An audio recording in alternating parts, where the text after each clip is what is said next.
নমস্কার বন্ধুরা, Swapna kitchen family ব্লগে তোমাদের সবাইকে স্বাগত জানাই। বন্ধুরা, তোমরা কেমন আছো? আশা করি তোমরা ভালো আছো। আমিও খুব ভালো আছি। তো সকালে চা দিয়েই আজকের ব্লগটা শুরু করছি। চা আর ওদিকে হচ্ছে মুগ কলাই সেদ্ধ। তো আজকে মুগ কলাই সেদ্ধ দিয়ে মুড়ি খাওয়া হবে আর তার সাথে চা। তো খাওয়া দাওয়া হয়ে গেছে, চান হয়ে গেছে, সমস্ত কাজ টাজ করে এখন সবজি কাটতে বসে গেছি। সবজি বলতে শাক। তো পাট শাক বেছে রেখে দিয়েছিলাম, তো সেগুলোকেই ভালো করে কুচিয়ে নিচ্ছি। আর তারপরে উনুনে ভাত বসিয়ে দিয়েছি। যা গরম পড়েছে না, আমি খুব তাড়াতাড়ি করে কাজ মিটিয়ে নিচ্ছি। আর বেলা হলে এত কষ্ট হচ্ছে গরমের জ্বালায়, 12টার মধ্যে কাজ করে নিলে না নিজেরও খুব ভালো লাগে। আর যদি একটু বেলা হয়ে যায় না, বেলা হলে কি হয়, আরও বেলা হয়ে যায়, করতেই থাকবো কাজ, করতেই থাকবো কাজে, মানে কোনো রকম মন থাকে না।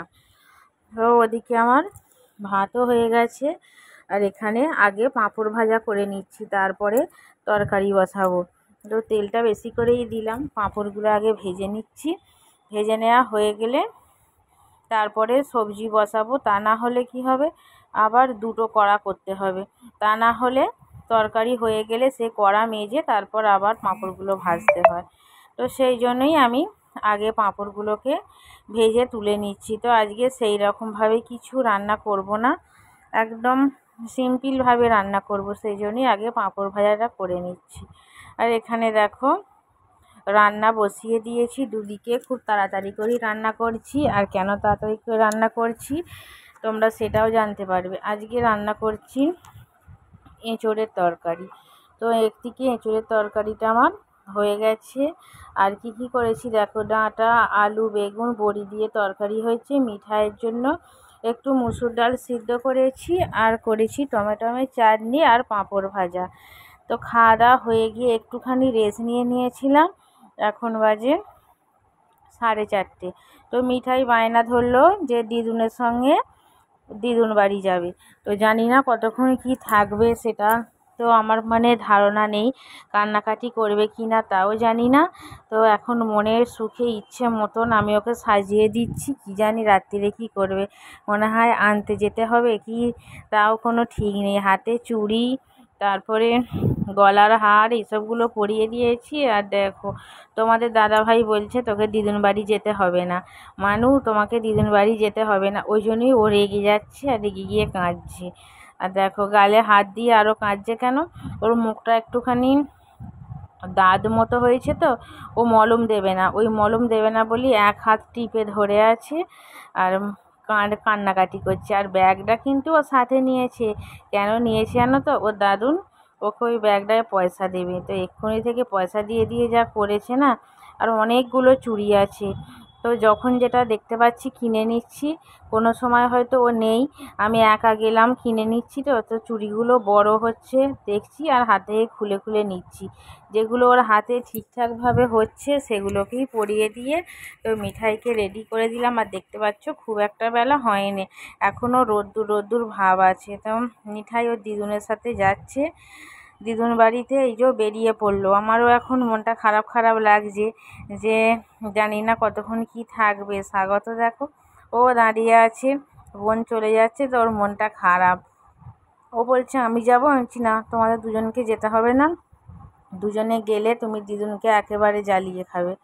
তো মিঠাই রাস্তায় দাঁড়িয়ে পড়েছে গাড়ি আসার অপেক্ষায়। তো বন্ধুরা, মিঠাই ও দিদুন বেরিয়ে গেল, টোটো এলো, তো টোটো করে চলে গেল। আর স্বাগত কী করছে, খেলা করছে।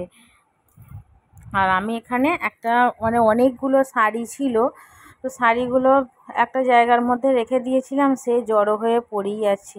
তো সেই শাড়িগুলোকেই ভাবলাম যে আজকে তাহলে একটা কাঁথা তৈরি করি। মিঠাই যেকালে নেই, আর এই ছাদটা তো ঘেরা নেই, আর এই ছাদটার মধ্যে কাঁথা বাঁধলে কি হবে, আমি এইদিকে করব আর ও ধারের দিকে চলে যাবে। আর ওপরের ছাদটাতে বাঁধলেও হবে, তো দোতলার ওপরে ওটা থেকে এই নিচের ছাদটাতে আমার একটু সুবিধা হয়, যে কেউ ডাকুক যাই করুক। তো এই কাপড়গুলো পরতাম, তোমরা অবশ্যই দেখেছো। আর এখনও কিন্তু যেন আমার সময় আর কাটতে চাইছে না, সন্ধে এখনও দিইনি, তো এইবার দেবো। ওদিকে কাঁথাটা চারিধারটা মুড়ে আর পেট থেকে 4-5টা সেলাই দিয়ে তুলে রেখে দিলাম। তারপরে এখানে বসে পড়েছি নাইটি সেলাই করতে। তো একটা নতুন নাইটি যেটা পয়লা বৈশাখের আগে কিনেছিলাম, তো সেটাকেই একটু মুড়ে নিচ্ছি, কারণ নিচোটা অনেকটা বড় তো, আর আমি একটু খুব একটা লম্বা নয়, সেই জন্যই মেশিনে বসে পড়েছি এইটা নাইটিটা সেলাই করে তারপরে সন্ধে দেবো। আর মিঠাই নেই বলে যেন মনে হচ্ছে সময় আর কাটছে না। তো কাঁথাটা আরও একটু করলেও হতো, তো যাই হোক, জড়ো হয়েছিল কাপড়গুলো চারিধার মুড়ে এখন মাঝখান দিয়ে 4-5টা সেলাই দিয়েছি যাতে গুটিয়ে না যায়। আর স্বাগত আমার পাশে বসে বসে পড়াশোনা করছে আর আমি সেলাইটা করছি। বোন নেই বলে বাড়িটাও শান্ত, যদিও বা মিঠাই শান্তশিষ্ট, কিন্তু তাও নেই তো একটা, বক বক বক বক করে যায়। আর বন্ধুরা দেখো, রাত্রিরে আজকে কিছুই রান্না করতে হবে না। তো খাবার চলে এসেছে আমাদের রাত্রিরে। কী কী খাবার এসেছে তোমরা দেখে নাও, সব কিছুর আমি নাম জানি না। এটা হচ্ছে সিমুই, আর ওটা হচ্ছে সিমুইয়ের পায়েস, আর এটা হচ্ছে মাংস। আর কি আছে দেখি, জানি না। তোমার দাদা ভাইয়ের একটা বন্ধু তো দিয়ে গেল বাড়িতে, তো আমি ভাবলাম মিঠাই নেই, তো আজকে আমি কেউ আটা ছড়াবে না, তো এখানে রুটি আছে চালের আটা, তো তোমার দাদা ভাইয়ের বন্ধু দিয়ে গেল যেটা খাওয়া দাওয়া করে নেবে, সন্ধেবেলায় দিয়ে গেছে।